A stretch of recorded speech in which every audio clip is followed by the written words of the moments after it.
Welcome back to my weekly rants where we talk about what's hot, what's not, and everything in between. It's your girl Dominica. Welcome back to my channel. Thank you so much for joining me.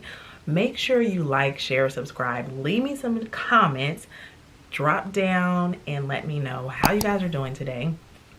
Now that I've gotten that out of the way, this is a video I've been wanting to do for a while now because I purchased this new Canon G7X and I'll leave the specific model and everything down in the description, or the link to the one I purchased off Amazon. I purchased a package that came with not only the camera but certain accessories, and I'll also link the video here. I did an unboxing, but I wanted to come back and do a follow-up now that I've been using the camera and let you guys know how it's going for me. Okay, the pros, the cons, and what my overall rating is for the camera. But before I get into that, gotta take a sip.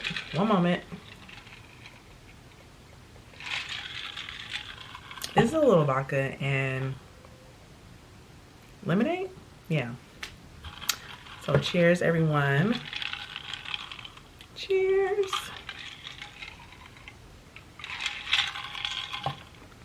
Let's get into the pros and cons of this.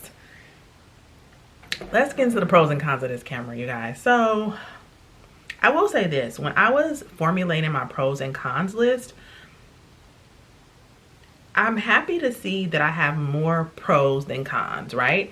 So when you do a pros and cons list, it's always good. You always say, if there's more good than bad, that's a positive, right? That's something that you can work with. So I was happy to see that because, I don't know, I've been using it, I don't know, has it been a couple months now? I don't remember when I shot that video or when I purchased it. But anyways, let me just go ahead with the pros and cons, you guys. Drop down in the comments and let me know also if any of you all are using this camera. Before I purchased it, it was rated one of the most used camera for vloggers and YouTubers, and I went ahead with it, and here's my take on it. So we're gonna start with the pros first, okay? First, the noise cancellation feature. I think that that's my favorite feature so far, which is excellent for vlogging. You guys know I travel a lot, and our last vacation I used this camera and I was vlogging, and I'm in noisy situations, and the background noise, you can totally hear my voice. It's totally zoned into my voice, which I absolutely love.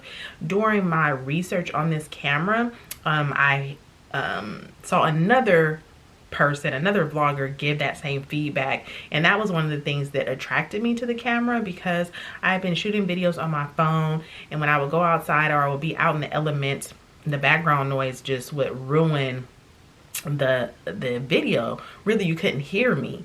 I have one from Mexico where I went outside and it was windy outside and all you could hear was the wind. So the noise cancellation on this camera is impeccable.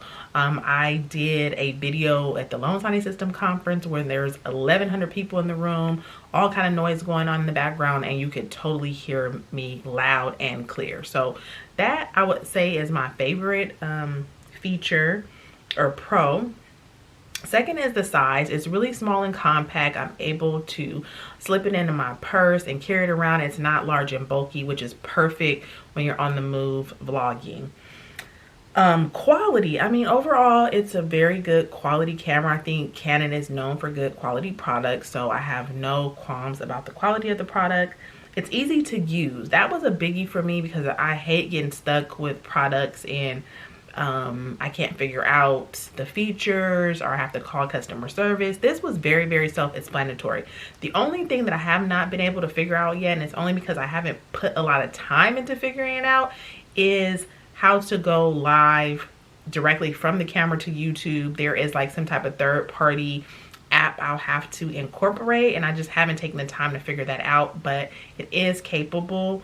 You just, in the instructions, it's not going to tell you how to do it. You have to figure that out on your own. So the price point, that's a pro, because like I said, I was looking for a camera, or I don't know if I said this, but I was looking for something that wasn't in the $1,000 range. So I got a bundle deal. So not only did I get the camera, but I got accessories, and I'll link the bundle package below. And it was, in the $600 to $700 range. Battery life. Now, this is also one of my favorites. The battery lasts for a very long time. I remember when we were in Cabo, 3 days going by before I had to change the battery. Also, with the bundle package that I got, it comes with an extra battery pack. So I always keep one fully charged and ready to go in my camera case here. And when this one does run out, I just switch it out and charge it. So yeah, the battery life and the fact that the bundle package comes with an extra battery is a win for me.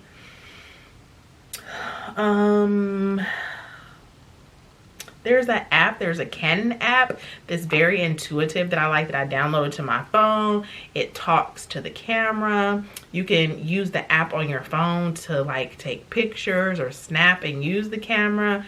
You can download pictures to your phone via the app. So I think that's a plus. The Canon app, again, is very easy to use. What else? Oh, in my accessory pack, it came with this light, the Vid Pro light, and I really love it.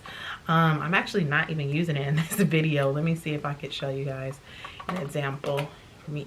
And when I do use it, I really been enjoying it though. Really been enjoying it. It's super small and compact, and it's super bright. So yeah, I probably don't have it at a good angle right now, but that's definitely a pro. Again, I'm gonna leave the bundle package down below, but I really enjoy this light that it came with. Now let's go to the cons. Okay, before I go to the cons, I'm gonna take another sip because these cons are wearing me out, you guys. Just one moment.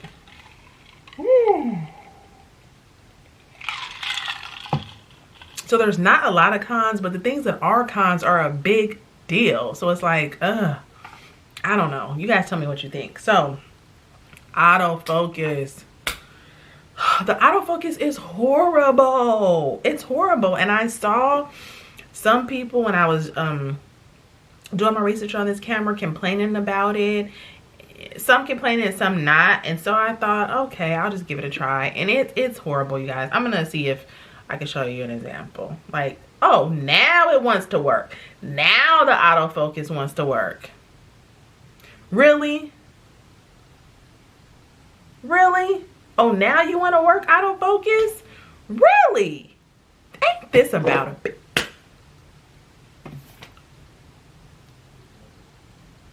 Oh, really?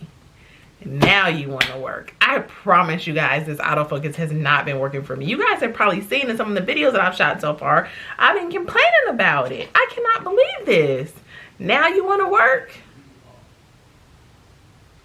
Okay, so here we are. This is a good example. Yeah. Maybe I'm just not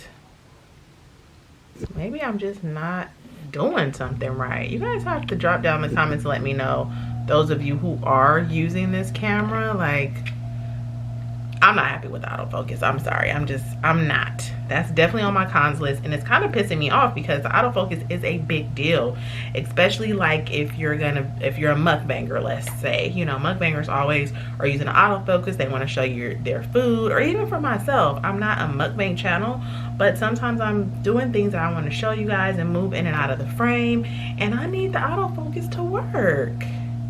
See? Oh, now it wants to work. I promise you guys, it has not been working like that. Anyways, let's move on. My next con. Oh, this is a big one. So if you guys select 4G recording, there is an overheat issue. There's an overheat issue, and your video can't be more than like 10 to 15 minutes. If you select the 4G recording, it won't. Okay, let me back up. I tried to do a video in 4K with the 4K setting, and I just ran into the overheating issue. And the overheating issue is this: it will just simply say your camera is overheating, and it will shut down. It will shut down, and there's no fix to it. The only fix is to go back down to 1080. So I'm like, I was kind of pissed about that, because I'm thinking, okay, I'm finally investing in a camera, I'll be able to shoot in 4K. So it has the 4K option, but it will overheat on you, or if it doesn't overheat on you, it's not gonna let you record more than like 10 to 15 minutes. I think it's 10 minutes. I don't even think it's 15.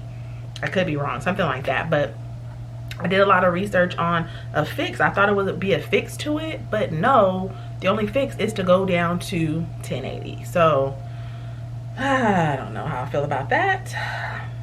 The touch screen. Okay, so it is a touch screen. I'm using this camera strictly for videos, for vlogging. So the touch screen is kind of annoying to me, because every time I touch the screen, it takes a picture, and I'm not using this for pictures. But I think that that's just me. I think that's just user error, because I can go into the settings and turn that off.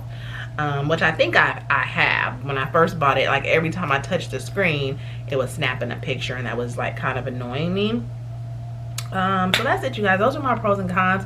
Drop down in the comments and let me know what you think, because I think those cons are like biggies, especially the autofocus and the 4G recording. So let me know what you think. But that is my feedback on the Canon G7X3. Give me your feedback, let me know. Like, share, subscribe, and I will see you in the next video. Peace out.